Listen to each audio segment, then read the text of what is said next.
Yo guys, selamat datang di channel Pen Cerita Manhwa. Kali ini kita akan melanjutkan alur cerita masuk ke dalam novel menjadi bocil loli yang imut. Dan ini bagian ketujuh dari cerita kali ini. Dan pastikan kalian sudah menonton episode pertamanya biar nyambung alur ceritanya. Kalian bisa cek di playlist untuk video yang lainnya. Baiklah, tanpa berlama-lama lagi, langsung saja kita mulai ceritanya. Keesokan harinya, di kediaman Pangeran ke-6, terlihat Yeol yang tepat berada di depan kediaman Jungli. Ia sedang dihadang oleh seorang penjaga. Penjaga itu meminta Yeol untuk menunggu karena Pangeran ke-6 baru saja bangun. Beberapa saat setelah itu, Yeol dipersilahkan untuk masuk menemui Jungli. Yeol berkata bahwa mereka berdua sudah seperti saudara kandung. Saat berjalan melewati lorong, Yeol cukup terkejut dengan kediaman Jungli yang sangat sepi. Tidak seperti kediaman yang lainnya yang banyak penghuninya, seperti pelayan dan penjaga. Tidak lama dari itu, Yeol berpapasan dengan seorang pria bertopeng. Pria bertopeng itu mendekatkan wajahnya dan menanyakan, siapa yang mengizinkanmu masuk?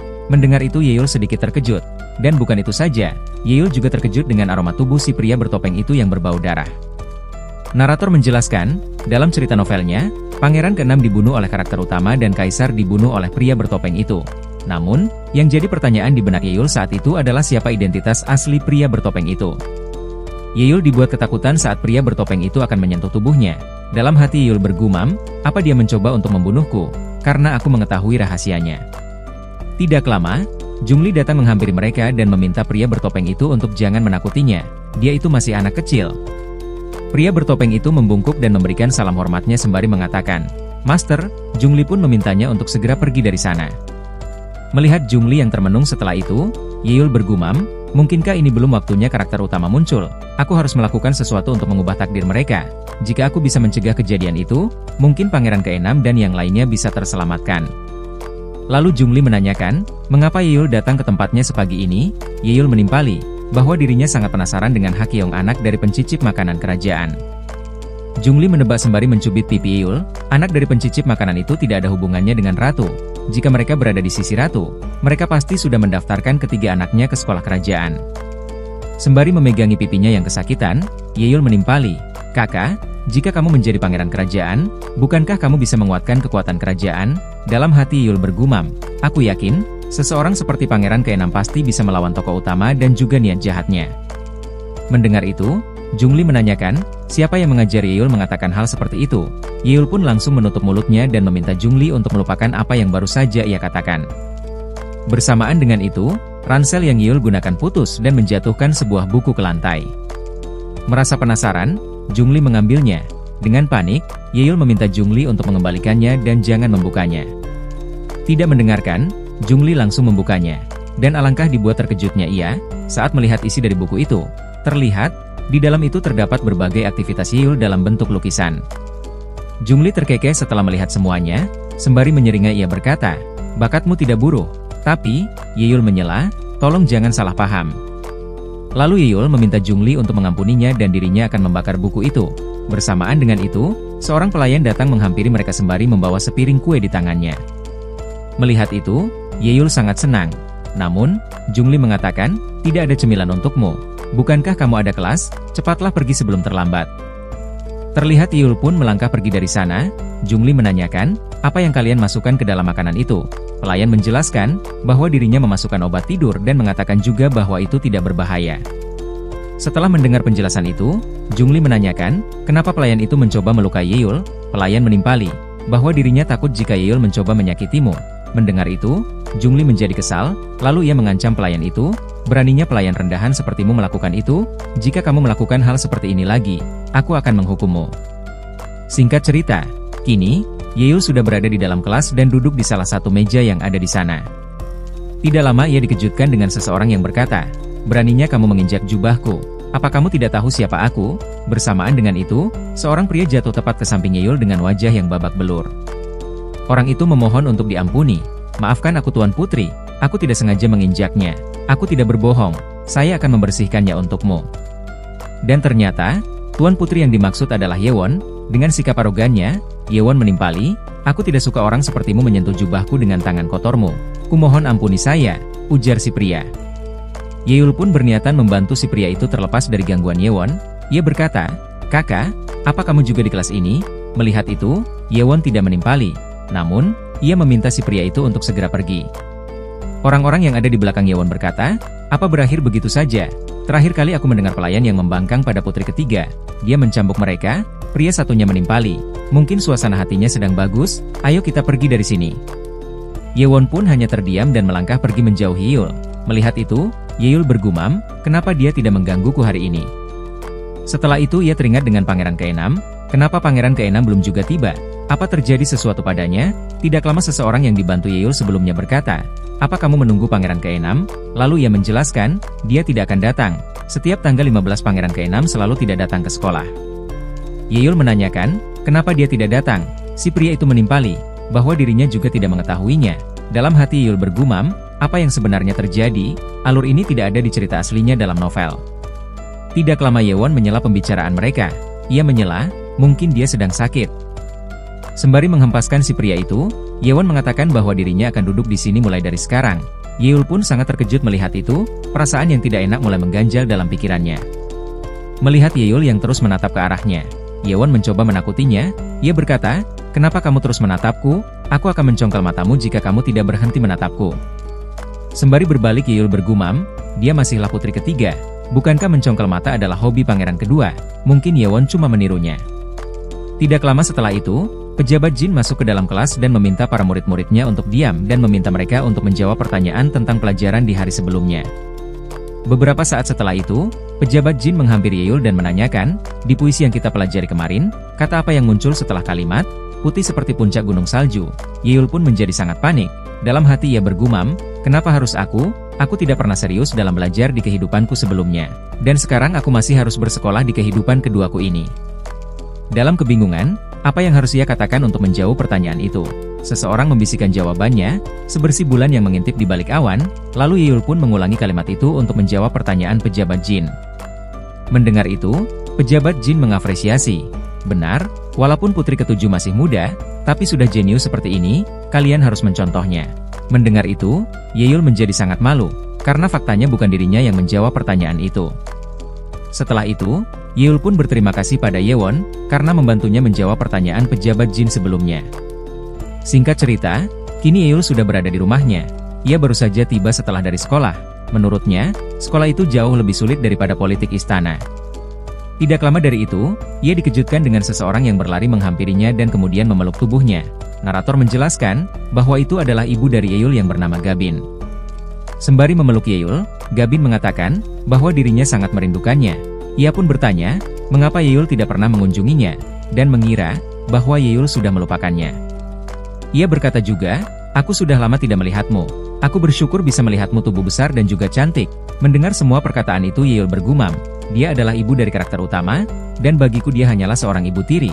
Menurut cerita aslinya dalam novel, Gabin tidak pernah bersikap baik pada setiap anak-anaknya.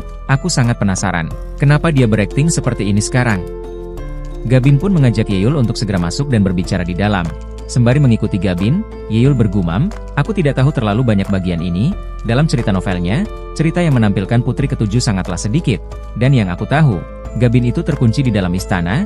Kenapa dia bisa ada di sini? Aku tidak tahu dia ini kawan atau lawan. Aku harus tetap waspada padanya." Bersamaan dengan itu, Kaisar melihat mereka dari belakang. Penasehat kerajaan berkata, "Masa lalu putri ketujuh sangat kelam, dia tumbuh tanpa rasa kasih sayang orang tua. Lihatlah, dia akhirnya bertemu dengan ibunya, aku sangat bersyukur." Kaisar yang mengetahui sosok asli dari Gabin itu pun menjadi sangat kesal mendengarnya. Apa maksudnya itu? Bukankah ini mengharukan? Kemudian scene berpindah. Terlihat, Sungah menyambut mereka berdua dan memintanya untuk segera masuk.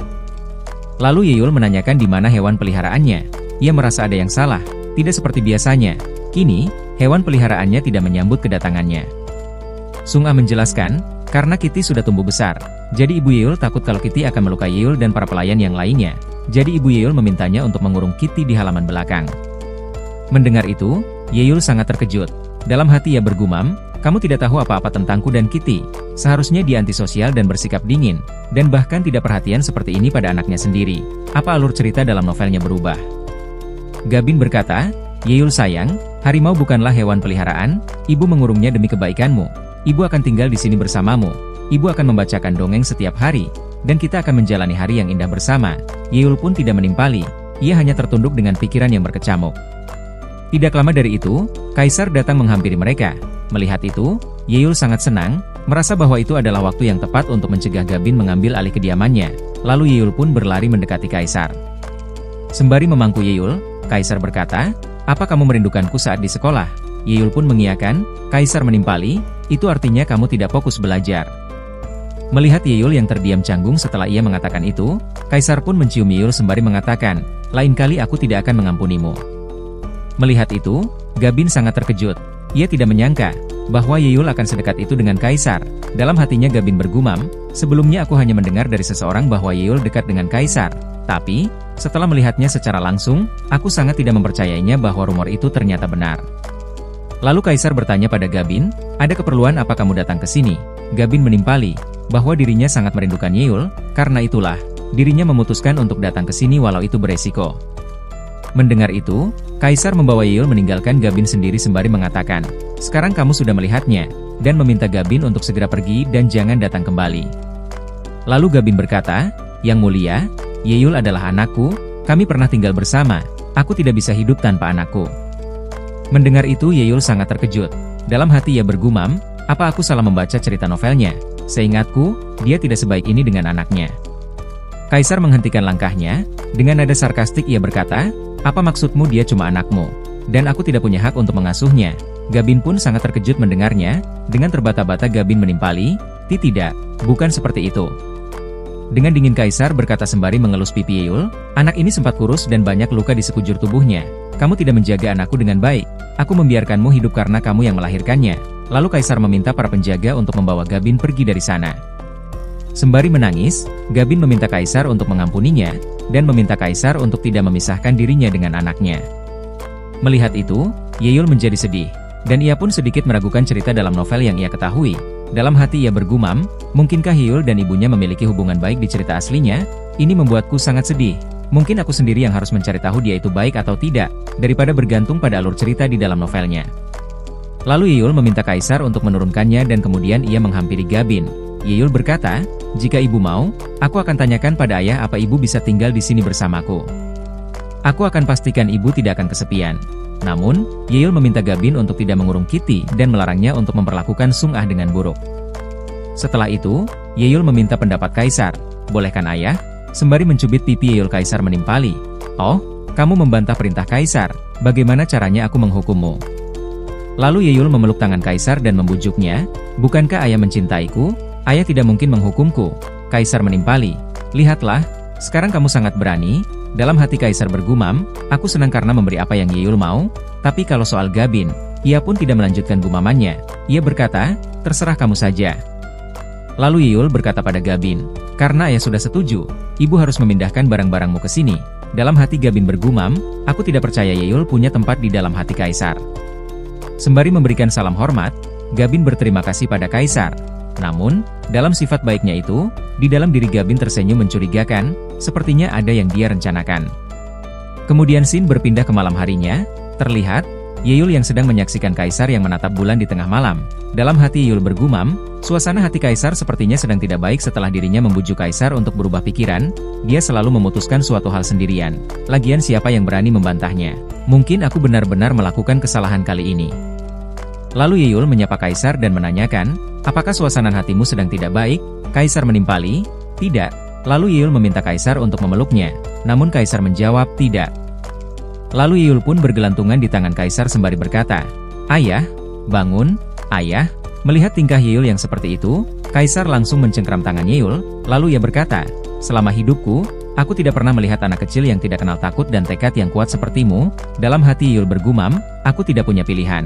Ini yang harus aku lakukan untuk mendapatkan perhatiannya." Setelah mendengarkan perkataan Kaisar, Yeol menanyakan, apakah Kaisar masih marah pada dirinya? Kaisar menimpali bahwa dirinya sudah tidak marah lagi. Bagaimana bisa dirinya tetap marah pada gadis kecil seimut Yeol?